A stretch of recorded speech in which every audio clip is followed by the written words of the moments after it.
Today we're going to be assembling the Woodwind Pro 24. Now if you're the proud owner of a 36, the steps are exactly the same, so just follow along and let's get into it. When you open up the box, lay out all of your parts so you can see everything that you're going to need for assembly, and it'll make assembly go that much quicker. So most of your pieces and parts are going to be in box 2. So open up box 2 first, and that's where you're going to find all these boxes like this, and most of your parts are going to be in these interior boxes. So inside one of your parts boxes, you will find your Woodwind Pro assembly manual. You can follow along here. We're going to be going through it step by step in this video. But one thing to watch out for is in your hardware bag, each individual step is individually bagged. And so this is for step 4. And if you look inside the manual, and you can see if you go to step 4, it calls for 8 of these bolts. And there's 8 bolts in this bag. So it's really easy to follow along.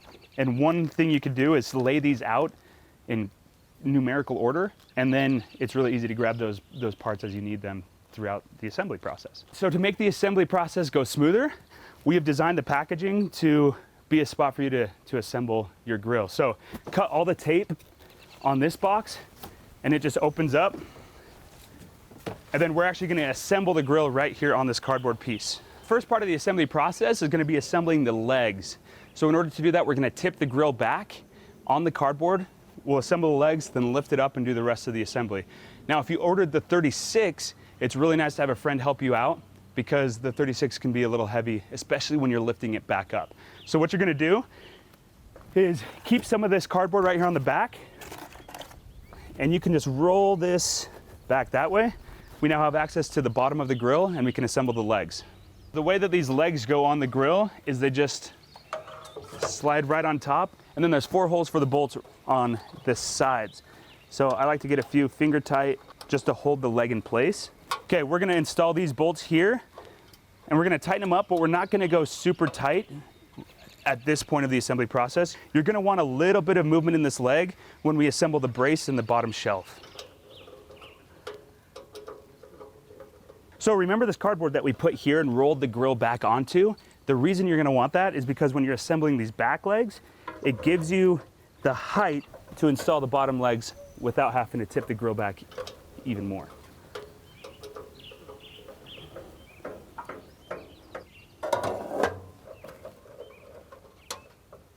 The next step, if you're following along in the manual, is step 4, which is to install these braces between the front and back legs. Now this is where the movement in the legs is going to come in handy because it's going to allow you to align these holes a little bit easier than if you were to tighten those up in step 3.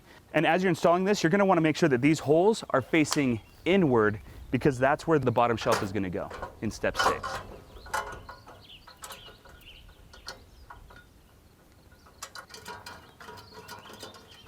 At this point, you're going to want to tighten these screws up, securing the brace to the leg, and you can go all the way tight on these ones. There's no need for any movement in the brace. With the braces installed, you are now ready to move on to step 5, which is installing the casters or the wheels on the bottom of the grill. With the casters installed, you're now ready to install the bottom shelf. Now the bottom shelf is inside of a box that's found in the chamber of your grill. So you're going to need to open that up and pull that box out. Now, one thing to note is that these have an angle to them. The angle needs to go to the front or the back of the grill. And so as you're installing this will go this way, the other one will come on top of that. Now that the legs and the shelf and the brace, now that that's all assembled, we can tighten up the screws that we had up here at the top of the legs, and then we're going to lift the grill up and continue on with the assembly. At this point in the assembly process, we're done assembling the legs. We're going to lift the grill up, assemble the hopper, and all the internals. Now, one trick is to lock your bottom wheels. That way it's easier to lift up, and you're going to want a friend to do this.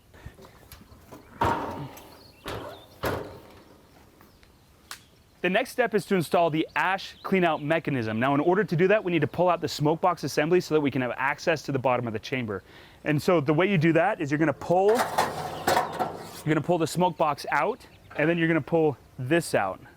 And that gives us access to the bottom of the chamber to install this piece. In order to install this, you need to remove this flange, and then you're gonna put the rod through this hole in the chamber right there, and put the flange back on the outside of the grill. So with the ash cleanout mechanism installed in the chamber, we can now install the hopper. If you're following along in the manual, we're on step 10. At this point, it's also helpful to have a friend who can hold the hopper in place while it's being secured to the chamber. Okay, we're gonna install the internal probe. You're gonna come up through this hole. It goes right up here, and then in this step, you have this bracket, and that's gonna go with the brace closest to the grill wall, and it just assembles with these two small screws. Now we're gonna use the 4 screws included in step 12 to secure the hopper to the body of the grill.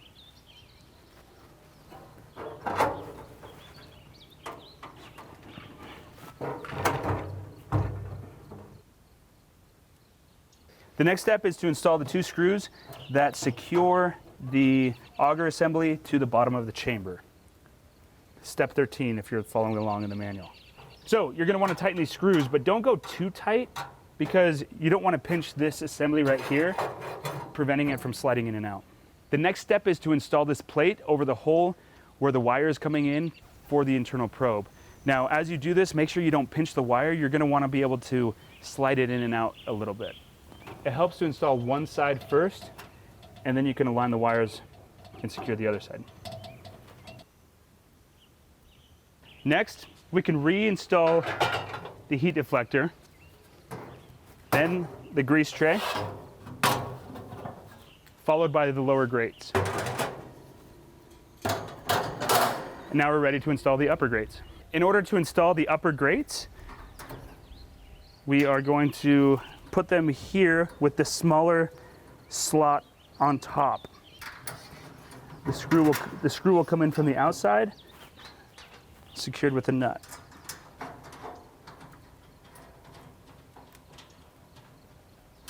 And repeat the process on the other side.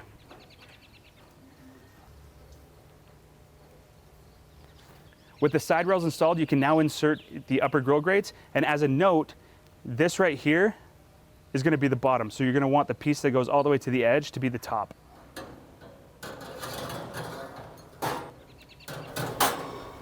With the internals of the grill assembled, we're now ready to turn our attention to the outside of the grill. So we're on step 20. We kind of blew through a couple steps really quickly right there, but we're on step 20 if you're following along in your manual, which is installing the handle on the lid.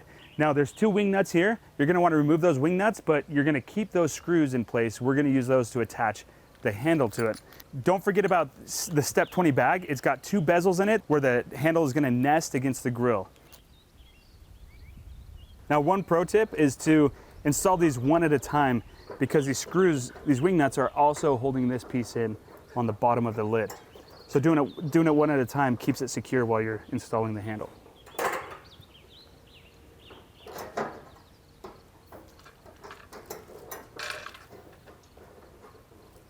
Now we're ready to reinstall the smoke box and the handle that controls the butterfly valve.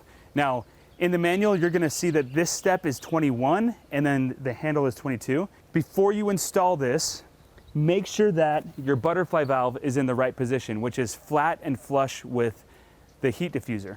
The reason why you wanna do that is so that when you install your handle, you can be confident that the butterfly valve is in the right position relative to where the handle will be on the outside of the grill. So remember to pull out the flange, reinstall the smoke box, and push those in together. And with this in the right position, you are now ready to install the handle. And as you get this too tight, make sure that you're not putting too much pressure on the handle so that it adjusts where that butterfly valve is. And then you can get your set screw, put that on the bottom of the handle and secure it in place to the rod that is controlling the butterfly valve. And make sure that's pretty snug. You don't want that to come loose. With the smoke box assembly back in place, we are ready to install these knobs, which are going to go on the pellet dump feature as well as the ash dump feature. So the ash dump feature is right here on the side of the grill. You're going to screw that on right there, slide that back in, and you're good to go. The pellet dump feature will be right here on this side of the grill. You're just going to tighten that onto the grill.